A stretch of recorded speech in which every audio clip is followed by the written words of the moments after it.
Bonjour à tous, nous poursuivons avec la quatrième Mishnah du troisième Pérec. La Mishnah continue toujours pour cette femme qui a fait une fausse couche.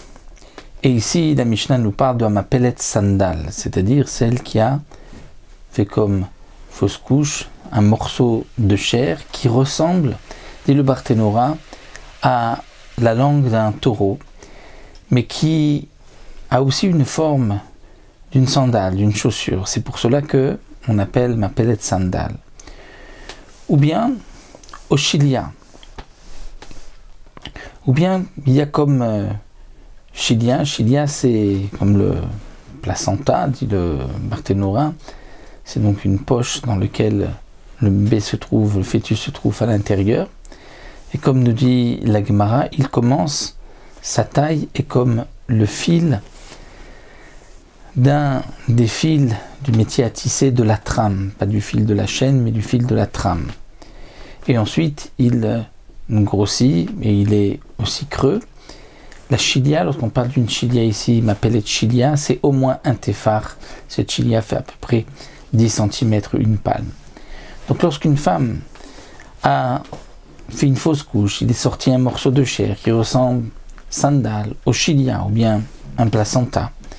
Donc c'est la preuve qu'il y avait donc un fœtus, et c'est pour cela que Teshev, la Zachar, la Nekeva, étant donné qu'on ne sait pas si c'est un garçon ou une fille, donc la Khumra, elle prendra la Khumra du garçon et de la fille. Et comme nous l'avons vu, le garçon, c'est 7 jours d'impureté et ensuite 33 jours de pureté, et la fille, c'est 14 jours d'impureté et ensuite 66 jours de pureté. Donc elle prendra cette femme ici 14 jours d'impureté comme la fille, et ensuite elle n'aura que jusqu'à la fin des 40 jours pour les jours de pureté comme si c'était un garçon.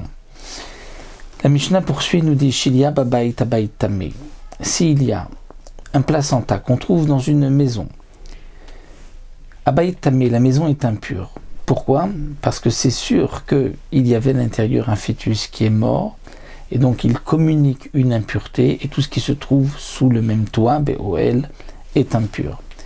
Et la Mishnah précise en disant Lo she'ashilia valad. Ce n'est pas que le placenta, la chilia, est en soi le vlad, le fœtus.